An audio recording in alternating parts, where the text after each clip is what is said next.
Okay, this example here, I'm going to show us how to draw a pretty straightforward kitchen cabinet elevations.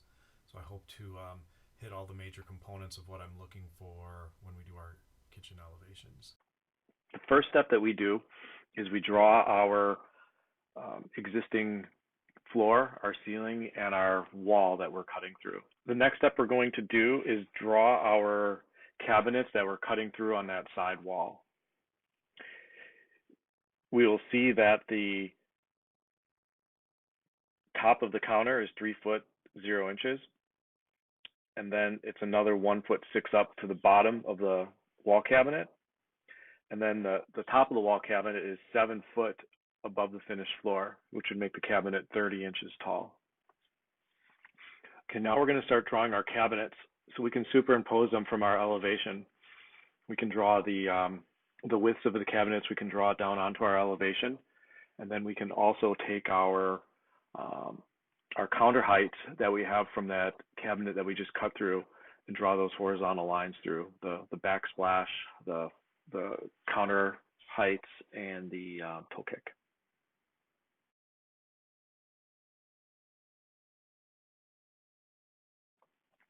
The next thing we're going to do is we're going to draw in our drawers and our counter or cabinet doors.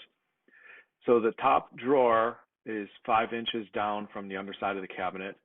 And then if we're doing our drawer base, we will have another drawer that same size, and then the other 2 drawers we will divide evenly with the space remaining.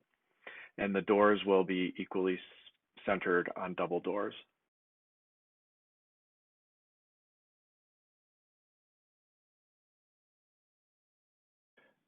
Our next step is to draw our upper cabinets.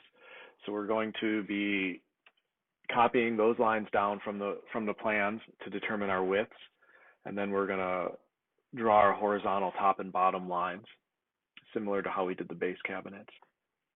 Now we're going to draw our door profiles. So we will pick what style we want our doors to look like. So for me, I just chose this simple box frame where I'm drawing my vertical stiles and then also drawing horizontal rails in between them. These are about 2 inches wide. Notice on that upper corner cabinet, since it's on an angle, I'm actually drawing an extra line vertically because we're going to see the depth of that frame. Then the next thing that we're going to draw in is we're going to draw in our dishwasher and our sinks.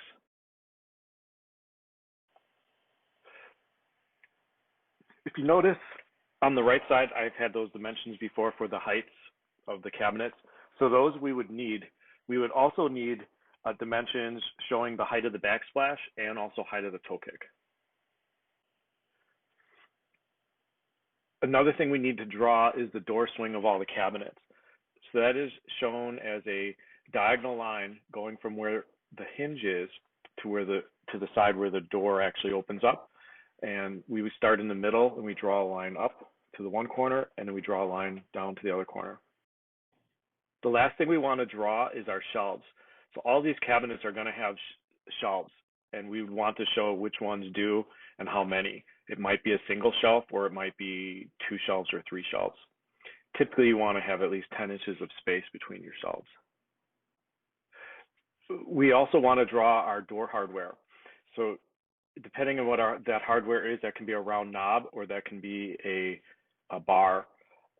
Depending on our preferences, that can either go vertical like I'm drawing it, or we can also draw it horizontal. Typically on the drawers, it's horizontal.